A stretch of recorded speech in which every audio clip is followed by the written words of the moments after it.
Hosea chapter 1. The word of the Lord that came to Hosea, son of Beeri, during the reigns of Uzziah, Jotham, Ahaz, and Hezekiah, kings of Judah, and of Jeroboam, son of Jehoash, king of Israel. When the Lord first spoke to Hosea, he said this to him: Go and marry a woman of promiscuity, and have children of promiscuity. For the land is committing blatant acts of promiscuity by abandoning the Lord. So he went and married Gomer, daughter of Diblaim, and she conceived and bore him a son. Then the Lord said to him, Name him Jezreel, for in a little while I will bring the bloodshed of Jezreel on the house of Jehu, and put an end to the kingdom of the house of Israel. On that day I will break the bow of Israel in the Jezreel valley. She conceived again and gave birth to a daughter, and the Lord said to him, Name her Lo-ruhamah, for I will no longer have compassion on the house of Israel. I will certainly take them away, but I will have compassion on the house of Judah, and I will deliver them by the Lord their God. I will not deliver them by bow, sword, or war, or by horses and cavalry. After Gomer had weaned Lo-ruhamah, she conceived and gave birth to a son. Then the Lord said, Name him Lo-ammi, for you are not my people, and I will not be your God. Yet the number of the Israelites will be like the sand of the sea, which cannot be measured or counted, and in the place where they were told, You are not my people, they will be called sons of the living God. And the Judeans and the Israelites will be gathered together. They will appoint for themselves a single ruler, and go up from the land. For the day of Jezreel will be great. Chapter 2. Call your brothers, my people, and your sisters, compassion. Rebuke your mother, rebuke her, for she is not my wife, and I am not her husband. Let her remove the promiscuous look from her face, and her adultery from between her breasts. Otherwise I will strip her naked, and expose her as she was on the day of her birth. I will make her like a desert, and like a parched land, and I will let her die of thirst. I will have no compassion on her children, because they are the children of promiscuity. Yes, their mother is promiscuous. She conceived them and acted shamefully, for she thought, I will follow my lovers, the men who give me my food and water, my wool and flax, my oil and drink. Therefore this is what I will do. I will block her way with thorns. I will enclose her with a wall, so that she cannot find her paths. She will pursue her lovers, but not catch them. She will look for them, but not find them. Then she will think, I will go back to my former husband, for then it was better for me than now. She does not recognize that it is I who gave her the grain, the new wine, and the fresh oil. I lavished silver and gold on her, which they used for Baal. Therefore I will take back my grain in its time, and my new wine in its season. I will take away my wool and linen, which were to cover her nakedness. Now I will expose her shame in the sight of her lovers, and no one will rescue her from my power. I will put an end to all her celebrations, her feasts, new moons, and Sabbaths, all her festivals. I will devastate her vines and fig trees. She thinks that these are her wages that her lovers have given her. I will turn them into a thicket, and the wild animals will eat them. And I will punish her for the days of the Baals, to which she burned incense. She put on her rings and her jewelry, and followed her lovers, but she forgot me. This is the Lord's declaration. Therefore I am going to persuade her, lead her to the wilderness, and speak tenderly to her. There I will give her vineyards back to her, and make the valley of Achor into a gateway of hope. There she will respond as she did in the days of her youth, as in the day she came out of the land of Egypt. In that day, this is the Lord's declaration: You will call me my husband, and no longer call me my Baal. For I will remove the names of the Baals from her mouth. They will no longer be remembered by their names. On that day I will make a covenant for them with the wild animals, the birds of the sky, and the creatures that crawl on the ground. I will shatter bow, sword, and weapons of war in the land, and will enable the people to rest securely. I will take you to be my wife forever. I will take you to be my wife in righteousness, justice, love, and compassion. I will take you to be my wife in faithfulness, and you will know the Lord. On that day I will respond, "This is the Lord's declaration." I will respond to the sky, and it will respond to the earth. The earth will respond to the grain, the new wine, and the fresh oil, and they will respond to Jezreel. I will sow her in the land for myself, and I will have compassion on Lo-ruhamah. I will say to Lo-ammi, "You are my people," and he will say, "You are my God." Chapter 3. Then the Lord said to me, "Go again, show love to a woman who is loved by another man, and is an adulteress, just as the Lord loves the Israelites, though they turn to other gods and love raisin cakes." So I bought her for 15 shekels of silver and 9 bushels of barley. I said to her, "You are to live with me many days. You must not be promiscuous or belong to any man, and I will act the same way toward you. For the Israelites must live many days without king or prince, without sacrifice or sacred pillar, and without ephod or household idols. Afterward the people of Israel will return and seek the Lord their God and David their king. They will come with awe to the Lord and to his goodness in the last days." Chapter 4. Hear the word of the Lord, people of Israel, for the Lord has a case against the inhabitants of the land. There is no truth, no faithful love, and no knowledge of God in the land. Cursing, lying, murder, stealing, and adultery are rampant. One act of bloodshed follows another. For this reason the land mourns, and everyone who lives in it languishes, along with the wild animals and the birds of the sky. Even the fish of the sea disappear. But let no one dispute, let no one argue, for my case is against you priests. You will stumble by day. The prophet will also stumble with you by night. And I will destroy your mother. My people are destroyed for lack of knowledge. Because you have rejected knowledge, I will reject you from serving as my priest.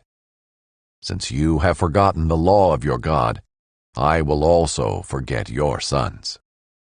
The more they multiplied, the more they sinned against me. I will change their honor into disgrace. They feed on the sin of my people. They have an appetite for their iniquity. The same judgment will happen to both people and priests. I will punish them for their ways and repay them for their deeds. They will eat but not be satisfied. They will be promiscuous but not multiply. For they have abandoned their devotion to the Lord. Promiscuity, wine, and new wine take away one's understanding.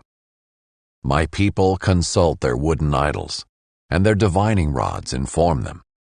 For a spirit of promiscuity leads them astray. They act promiscuously in disobedience to their God. They sacrifice on the mountaintops, and they burn offerings on the hills and under oaks, poplars, and terebinths, because their shade is pleasant. And so your daughters act promiscuously, and your daughters-in-law commit adultery. I will not punish your daughters when they act promiscuously, or your daughters-in-law when they commit adultery. For the men themselves go off with prostitutes and make sacrifices with cult prostitutes. People without discernment are doomed. Israel, if you act promiscuously, don't let Judah become guilty. Do not go to Gilgal or make a pilgrimage to Beth-aven. And do not swear an oath, as the Lord lives. For Israel is as obstinate as a stubborn cow. Can the Lord now shepherd them like a lamb in an open meadow? Ephraim is attached to idols. Leave him alone. When their drinking is over, they turn to promiscuity. Israel's leaders fervently love disgrace. A wind with its wings will carry them off, and they will be ashamed of their sacrifices. Chapter 5. Hear this, priests. Pay attention, house of Israel. Listen, royal house. For the judgment applies to you, because you have been a snare at Mizpah, and a net spread out on Tabor. Rebels are deeply involved in slaughter. I will be a punishment for all of them. I know Ephraim, and Israel is not hidden from me. For now, Ephraim, you have acted promiscuously. Israel is defiled. Their actions do not allow them to return to their God. For a spirit of promiscuity is among them, and they do not know the Lord. Israel's arrogance testifies against them. Both Israel and Ephraim stumble because of their iniquity. Even Judah will stumble with them. They go with their flocks and herds to seek the Lord, but do not find him. He has withdrawn from them. They betrayed the Lord. Indeed, they gave birth to illegitimate children. Now the new moon will devour them, along with their fields. Blow the ram's horn in Gibeah, the trumpet in Ramah. Raise the war cry in Beth-aven. Look behind you, Benjamin. Ephraim will become a desolation on the day of punishment. I announce what is certain among the tribes of Israel. The princes of Judah are like those who move boundary markers. I will pour out my fury on them like water. Ephraim is oppressed, crushed in judgment, for he is determined to follow what is worthless. So I am like rot to Ephraim, and like decay to the house of Judah. When Ephraim saw his sickness, and Judah his wound, Ephraim went to Assyria and sent a delegation to the great king. But he cannot cure you or heal your wound. For I am like a lion to Ephraim, and like a young lion to the house of Judah. Yes, I will tear them to pieces and depart. I will carry them off, and no one can rescue them. I will depart and return to my place until they recognize their guilt and seek my face.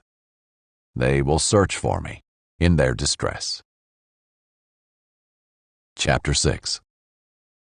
Come, let's return to the Lord, for he has torn us, and he will heal us.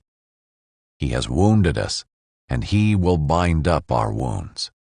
He will revive us after 2 days, and on the 3rd day he will raise us up, so we can live in his presence. Let's strive to know the Lord. His appearance is as sure as the dawn. He will come to us like the rain, like the spring showers that water the land. What am I going to do with you, Ephraim? What am I going to do with you, Judah? Your love is like the morning mist, and like the early dew that vanishes. This is why I have used the prophets to cut them down. I have killed them with the words from my mouth. My judgment strikes like lightning, for I desire faithful love and not sacrifice, the knowledge of God rather than burnt offerings. But they, like Adam, have violated the covenant. There they have betrayed me. Gilead is a city of evildoers, tracked with bloody footprints. Like raiders who wait in ambush for someone, a band of priests murders on the road to Shechem. They commit atrocities. I have seen something horrible in the house of Israel. Ephraim's promiscuity is there. Israel is defiled. A harvest is also appointed for you, Judah, when I restore the fortunes of my people. Chapter 7. When I heal Israel, the iniquity of Ephraim and the crimes of Samaria will be exposed, for they practice fraud. A thief breaks in, a raiding party pillages outside. But they never consider that I remember all their evil. Now their actions are all around them. They are right in front of my face. They please the king with their evil, the princes with their lies. All of them commit adultery. They are like an oven heated by a baker who stops stirring the fire from the kneading of the dough until it is leavened. On the day of our king, the princes are sick with the heat of wine. There is a conspiracy with traitors. Their hearts, like an oven, draw him into their oven. Their anger smolders all night. In the morning it blazes like a flaming fire. All of them are as hot as an oven, and they consume their rulers. All their kings fall. Not one of them calls on me. Ephraim has allowed himself to get mixed up with the nations. Ephraim is unturned bread baked on a griddle. Foreigners consume his strength, but he does not notice. Even his hair is streaked with gray, but he does not notice. Israel's arrogance testifies against them, yet they do not return to the Lord their God, and for all this they do not seek him. So Ephraim has become like a silly, senseless dove. They call to Egypt, and they go to Assyria. As they are going, I will spread my net over them. I will bring them down like birds of the sky. I will discipline them in accordance with the news that reaches their assembly. Woe to them, for they fled from me. Destruction to them, for they rebelled against me. Though I want to redeem them, they speak lies against me. They do not cry to me from their hearts. Rather, they wail on their beds. They slash themselves for grain and new wine. They turn away from me. I trained and strengthened their arms, but they plot evil against me. They turn, but not to what is above. They are like a faulty bow. Their leaders will fall by the sword because of their insolent tongue. They will be ridiculed for this in the land of Egypt. Chapter 8. Put the ram's horn to your mouth. One like an eagle comes against the house of the Lord, because they transgress my covenant and rebel against my law. Israel cries out to me, My God, we know you. Israel has rejected what is good. An enemy will pursue him. They have installed kings, but not through me. They have appointed leaders, but without my approval. They make their silver and gold into idols for themselves, for their own destruction. Your calf idol is rejected, Samaria. My anger burns against them. How long will they be incapable of innocence? For this thing is from Israel. A craftsman made it, and it is not God. The calf of Samaria will be smashed to bits. Indeed, they sow the wind and reap the whirlwind. There is no standing grain. What sprouts fails to yield flour. Even if they did, foreigners would swallow it up. Israel is swallowed up. Now they are among the nations like discarded pottery. For they have gone up to Assyria, like a wild donkey going off on its own. Ephraim has paid for love. Even though they hire lovers among the nations, I will now round them up, and they will begin to decrease in number, under the burden of the king and leaders. When Ephraim multiplied his altars for sin, they became his altars for sinning. Though I were to write out for him 10,000 points of my instruction, they would be regarded as something strange. Though they offer sacrificial gifts and eat the flesh, the Lord does not accept them. Now he will remember their guilt and punish their sins. They will return to Egypt. Israel has forgotten his Maker and built palaces. Judah has also multiplied fortified cities. I will send fire on their cities, and it will consume their citadels. Chapter 9. Israel, do not rejoice jubilantly as the nations do, for you have acted promiscuously, leaving your God. You love the wages of a prostitute on every grain threshing floor. Threshing floor and wine vat will not sustain them, and the new wine will fail them. They will not stay in the land of the Lord. Instead, Ephraim will return to Egypt, and they will eat unclean food in Assyria. They will not pour out their wine offerings to the Lord, and their sacrifices will not please him. Their food will be like the bread of mourners. All who eat it become defiled. For their bread will be for their appetites alone. It will not enter the house of the Lord. What will you do on a festival day, on the day of the Lord's feast? For even if they flee from devastation, Egypt will gather them, and Memphis will bury them. Thistles will take possession of their precious silver. Thorns will invade their tents. The days of punishment have come. The days of retribution have come. Let Israel recognize it. The prophet is a fool, and the inspired man is insane, because of the magnitude of your iniquity and hostility. Ephraim's watchman is with my God, yet the prophet encounters a bird trap on all his pathways. Hostility is in the house of his God. They have deeply corrupted themselves, as in the days of Gibeah. He will remember their iniquity. He will punish their sins. I discovered Israel, like grapes in the wilderness. I saw your ancestors like the first fruit of the fig tree in its first season. But they went to Baal Peor, consecrated themselves to shame, and became abhorrent like the thing they loved. Ephraim's glory will fly away like a bird. No birth, no pregnancy, no conception. Even if they raise children, I will bereave them of each one. Yes, woe to them when I depart from them. I have seen Ephraim like Tyre, planted in a meadow. So Ephraim will bring out his children to the executioner. Give them, Lord. What should you give? Give them a womb that miscarries and breasts that are dry. All their evil appears at Gilgal, for there I began to hate them. I will drive them from my house because of their evil, wicked actions. I will no longer love them. All their leaders are rebellious. Ephraim is struck down, their roots are withered. They cannot bear fruit. Even if they bear children, I will kill the precious offspring of their wombs.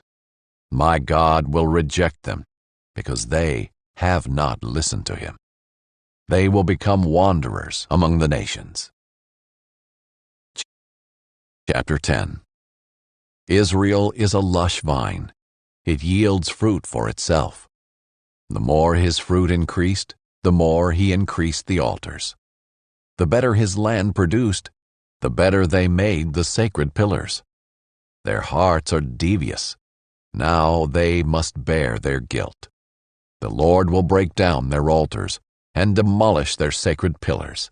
In fact, they are now saying, "We have no king, for we do not fear the Lord. What can a king do for us?" They speak mere words, taking false oaths while making covenants. So lawsuits break out like poisonous weeds in the furrows of a field. The residents of Samaria will have anxiety over the calf of Beth-aven. Indeed, its idolatrous priests rejoiced over it. The people will mourn over its glory. It will certainly go into exile. The calf itself will be taken to Assyria as an offering to the great king. Ephraim will experience shame. Israel will be ashamed of its counsel. Samaria's king will disappear like foam on the surface of the water. The high places of Avon, the sin of Israel, will be destroyed. Thorns and thistles will grow over their altars. They will say to the mountains, "Cover us," and to the hills, "Fall on us." Israel, you have sinned since the days of Gibeah. They have taken their stand there. Will not war against the unjust overtake them in Gibeah? I will discipline them at my discretion. Nations will be gathered against them to put them in bondage for their double iniquity. Ephraim is a well-trained calf that loves to thresh. But I will place a yoke on her fine neck. I will harness Ephraim. Judah will plow. Jacob will do the final plowing. Sow righteousness for yourselves, and reap faithful love. Break up your unplowed ground. It is time to seek the Lord until he comes and sends righteousness on you like the rain. You have plowed wickedness and reaped injustice. You have eaten the fruit of lies. Because you have trusted in your own way and in your large number of soldiers, the roar of battle will rise against your people, and all your fortifications will be demolished in a day of war, like Shalman's destruction of Beth Arbel. Mothers will be dashed to pieces along with their children. So it will be done to you, Bethel, because of your extreme evil. At dawn, the king of Israel will be totally destroyed. Chapter 11. When Israel was a child, I loved him, and out of Egypt I called my son. Israel called to the Egyptians, even as Israel was leaving them. They kept sacrificing to the Baals and burning offerings to idols. It was I who taught Ephraim to walk, taking them by the hand, but they never knew that I healed them. I led them with human cords, with ropes of love. To them I was like one who eases the yoke from their jaws. I bent down to give them food. Israel will not return to the land of Egypt, and Assyria will be his king, because they refused to repent. A sword will whirl through his cities. It will destroy and devour the bars of his gates, because of their schemes. My people are bent on turning from me. Though they call to him on high, he will not exalt them at all. How can I give you up, Ephraim? How can I surrender you, Israel? How can I make you like Admah? How can I treat you like Zeboim? I have had a change of heart. My compassion is stirred. I will not vent the full fury of my anger. I will not turn back to destroy Ephraim. For I am God and not man, the Holy One among you. I will not come and rage. They will follow the Lord. He will roar like a lion. When he roars, his children will come trembling from the west. They will be roused like birds from Egypt and like doves from the land of Assyria. Then I will settle them in their homes. This is the Lord's declaration. Ephraim surrounds me with lies, the house of Israel with deceit. Judah still wanders with God and is faithful to the holy ones. Chapter 12. Ephraim chases the wind and pursues the east wind. He continually multiplies lies and violence. He makes a covenant with Assyria, and olive oil is carried to Egypt. The Lord also has a dispute with Judah. He is about to punish Jacob according to his conduct. He will repay him based on his actions. In the womb, he grasped his brother's heel, and as an adult, he wrestled with God. Jacob struggled with the angel and prevailed. He wept and sought his favor. He found him at Bethel, and there he spoke with him.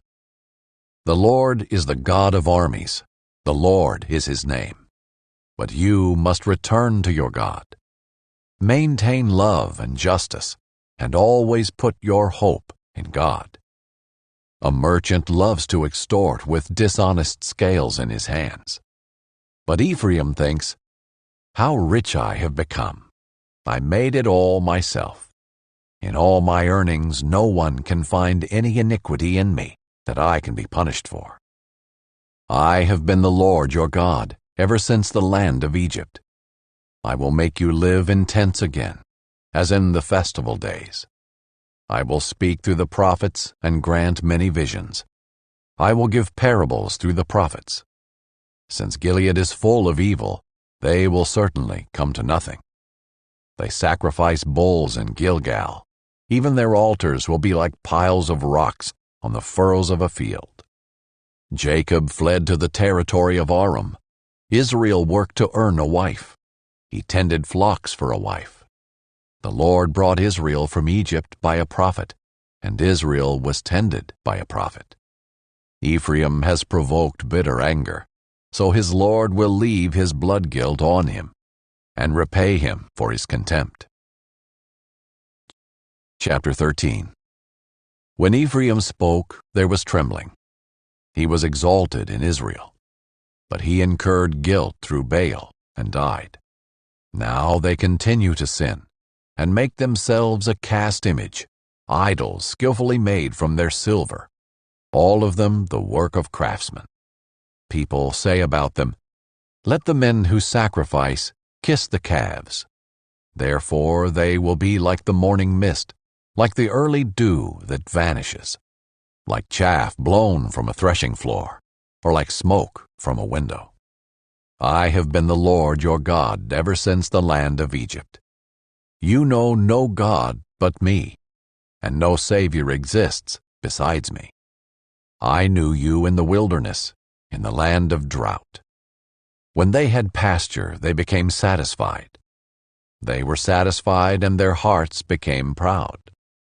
Therefore they forgot me. So I will be like a lion to them. I will lurk like a leopard on the path. I will attack them like a bear robbed of her cubs, and tear open the rib cage over their hearts. I will devour them there like a lioness, like a wild beast that would rip them open. I will destroy you, Israel. You have no help but me. Where now is your king, that he may save you in all your cities? And the rulers you demanded, saying, "Give me a king and leaders." I give you a king in my anger, and take away a king in my wrath. Ephraim's guilt is preserved, his sin is stored up. Labor pains come on him. He is not a wise son. When the time comes, he will not be born. I will ransom them from the power of Sheol. I will redeem them from death. Death, where are your barbs? Sheol, where is your sting? Compassion is hidden from my eyes. Although he flourishes among his brothers, an east wind will come, a wind from the Lord rising up from the desert. His water source will fail, and his spring will run dry. The wind will plunder the treasury of every precious item. Samaria will bear her guilt, because she has rebelled against her God. They will fall by the sword. Their children will be dashed to pieces, and their pregnant women ripped open. Chapter 14. Israel, return to the Lord your God, for you have stumbled in your iniquity. Take words of repentance with you, and return to the Lord. Say to him, "Forgive all our iniquity, and accept what is good, so that we may repay you with praise from our lips." Assyria will not save us. We will not ride on horses, and we will no longer proclaim our gods to the work of our hands. For the fatherless receives compassion in you. I will heal their apostasy. I will freely love them, for my anger will have turned from him. I will be like the dew to Israel. He will blossom like the lily and take root like the cedars of Lebanon.